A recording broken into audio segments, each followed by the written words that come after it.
Havayah,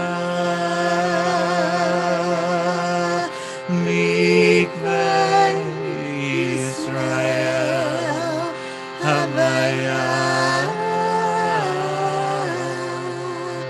Mikvay, Yisroayl, Havayah, Mikvay, Yisroayl, Havayah, Mikvay, Yisroayl, Havayah.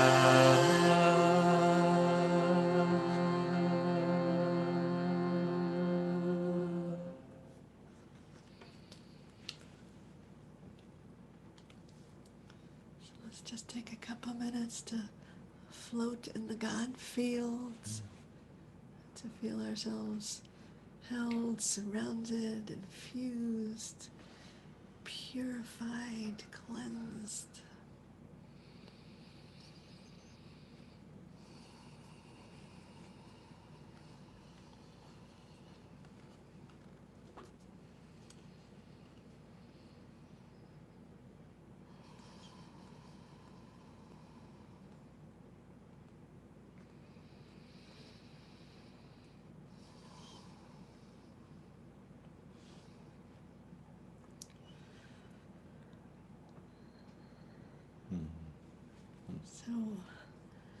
So the question comes up of like once we have that glimpse, how do we work it? How do we take it into the world? What's our relationship with the world that seems so broken?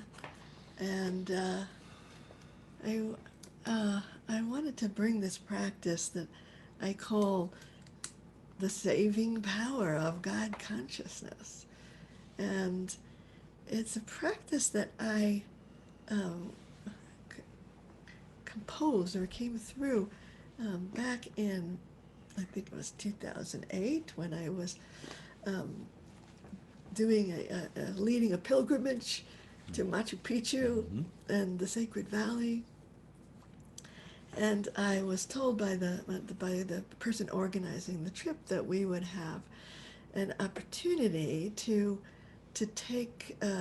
meet with a shaman in Cusco and to take some sacred medicine there, and that that medicine, I wanted to tune in to what that medicine might be, and so I sat in meditation, and I also knew that in this trip that we were taking, some people were going to take this medicine, and some people were like, no, I don't want to do that.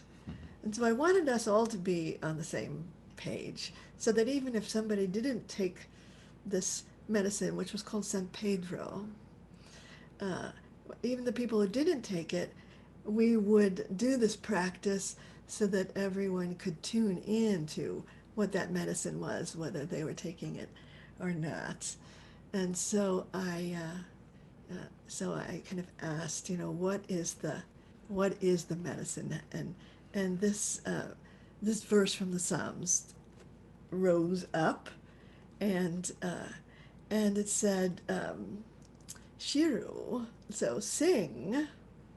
And when I first sang it, I said, sing to Shekhinah, the divine presence that is hidden in the world. I wanted to sing and to tell everybody to sing, tell the whole earth to sing, and to announce this sense of unity, of connection, of awakened consciousness every day. I wanted to call that out. And so I began to sing it, Shiru Ladonay, Kol haaretz vasaru meyom el yom Yeshuato and Shuata. And I sang that, and suddenly there was a presence like sort of knocking at my door, and and it was Pan, of all deities. It was Pan, and he said, "What about me?" I said, "Well, what's your name?" And Pan said, "My name is Adonai." It's like, whoa. That was kind of a revelation. Yeah, one of the many forms of Pan. One of the, Pan. Pan said, "My name is Adonai." So I said, "Okay, I'll sing to you." Also, have the earth sing to both in the feminine and the masculine. And then when I got to Cusco, and I met with the shaman beforehand, and I, through an interpreter, I told him what we would be singing to everyone to tune in. And I asked him, "Is this the medicine? Is this the medicine?" And he totally said totally yes. And he said it was important to have both the masculine and the feminine in there because that represented a kind of a duality that was being healed through the chorus of creation, singing to the Creator. So that's why I wanted to, and that's the saving power of God consciousness. That when we sing this, we call on all of the chorus of creation to sing this. I just wanted to inspire us. I wanted to just bring this one teaching from Llewellyn Vaughan Lee, and he says, oneness is not a metaphysical idea, but something so simple and ordinary. It is in every breath, in the wing beat of every butterfly, in every piece of garbage left in the city streets. This oneness is life. Life no longer experienced solely through the fragmented vision of the ego, but known within the heart, felt in the soul. This oneness is the heartbeat of life. It is creation's recognition of its creator. It is in this oneness, life celebrates itself and its divine origin. Life celebrates itself and its divine origin. And so I felt like this is exactly what the psalm is saying, and this is what the world needs. So let's sing this, to this world, to calling on this chorus of creation, because this is what saves us. Shiru Ladonay, Kol haaretz basru me'yom el-yom Yisroayl. Hallelujah, hallelujah, hallelujah, hallelujah, hallelujah, hallelujah, hallelujah, hallelujah, hallelujah, hallelujah, hallelujah. Shiru Ladonay, Kol haaretz basru me'yom el-yom Yisroayl. Hallelujah, hallelujah, hallelujah, hallelujah, hallelujah, hallelujah, hallelujah, hallelujah, hallelujah, hallelujah, hallelujah. Shiru Ladonay, Kol haaretz basru me'yom el-yom Yisroayl. Hallelujah, hallelujah, hallelujah, hallelujah, hallelujah,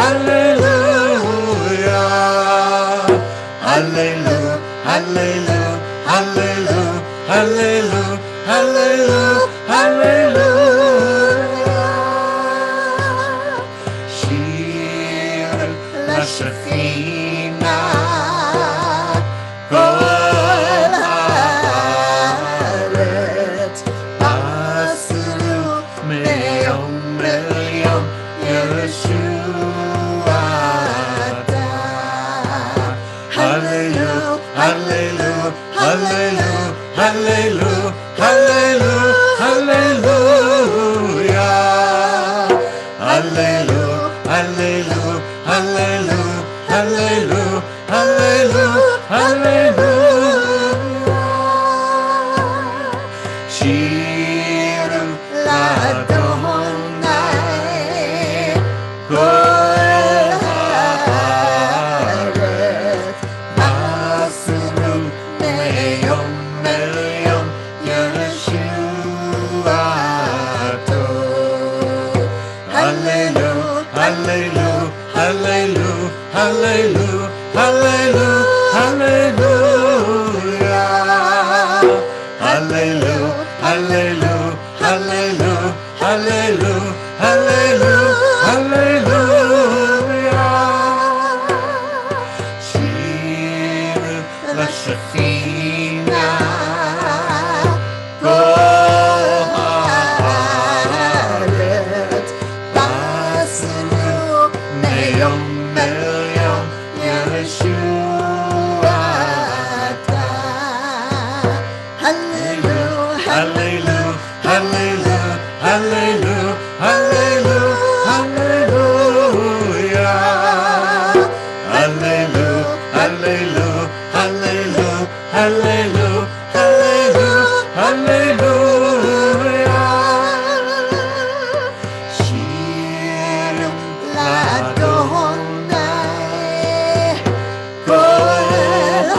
haaretz asru meyom meyom Yisroayl. Hallelujah, hallelujah, hallelujah, hallelujah, hallelujah, hallelujah.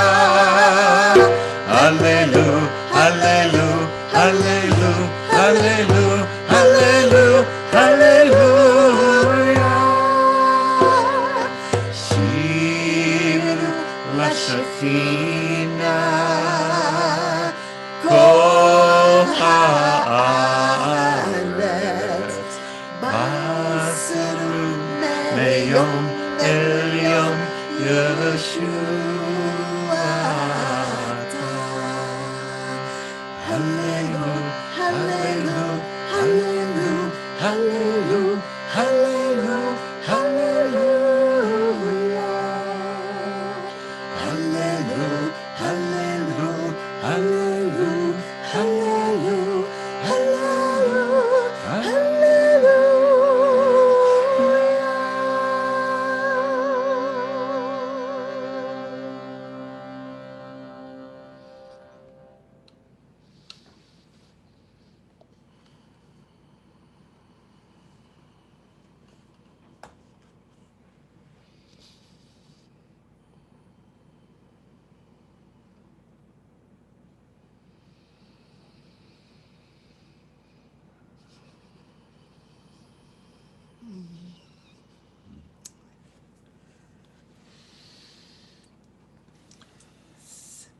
So we take this unity consciousness into ourselves, and we let it keep on flowing through, because the world needs it. And just before our KZOOM, I got an email from Betsy, who's here, and she wanted me to be sensitive to what was happening in Canada right now. And that there would be some Canadians here that would appreciate really acknowledging the heartbreak that was happening. That a couple A few weeks ago, there were 251 unmarked graves found of indigenous children who had been taken from their parents, and then today she said we woke up to the news that there are 751 more unmarked graves were found at some of these places, and there may be thousands more, and it's just the Indian schools. Yeah, the Indian schools. It's just heartbreaking, and when I think about all of those children that couldn't come to us as with their incredible gifts, and what a loss.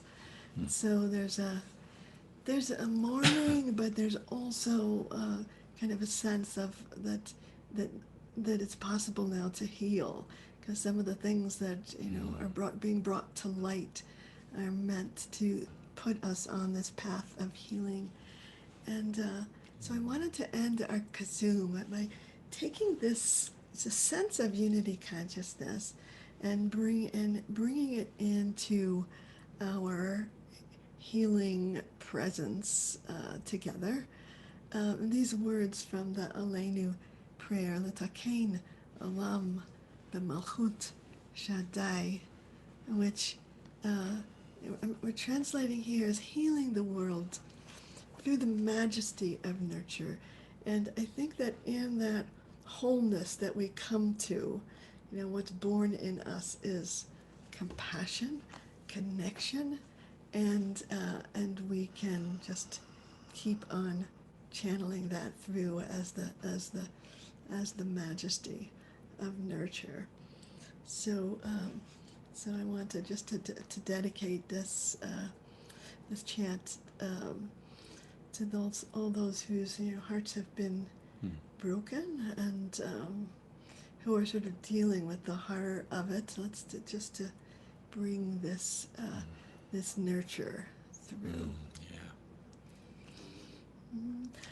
L'takein olam b'malchut Shaddai, l'takein olam b'malchut Shaddai, l'takein olam b'malchut Shaddai, l'takein olam b'malchut Shaddai, l'takein olam b'malchut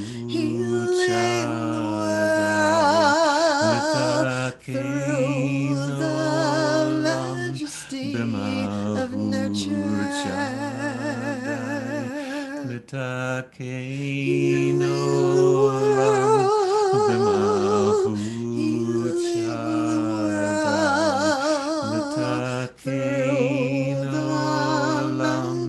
the majesty of nurture. L'takein olam b'malchut Shaddai, l'takein olam b'malchut Shaddai, l'takein olam b'malchut Shaddai, l'takein of nurture,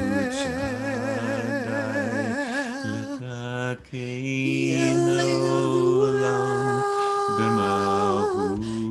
b'malchut Shaddai, l'takein olam b'malchut Shaddai, l'takein olam b'malchut Shaddai, l'takein olam b'malchut Shaddai.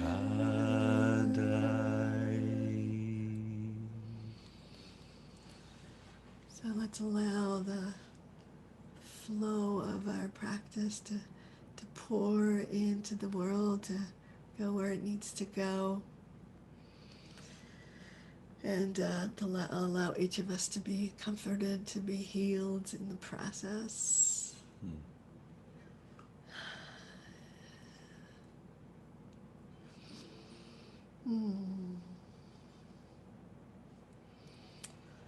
So I want to thank you all for your practice, and we love being with you. Invite you to come to the website for lots of different resources, and also to, if your heart moves you, to give a donation. That would help us continue this work. And for those of you who could stay for 10 minutes, we, sometimes at the end of a practice, to sit with a couple other people and debrief, process, to reflect on the practice is helpful. So we go into, so anybody who needs to leave now, we send you on your way. But anybody who can stay for 10 minutes, I'm going to just to put you into a little breakthrough group, and then I'll call you back in 10 minutes. Okay.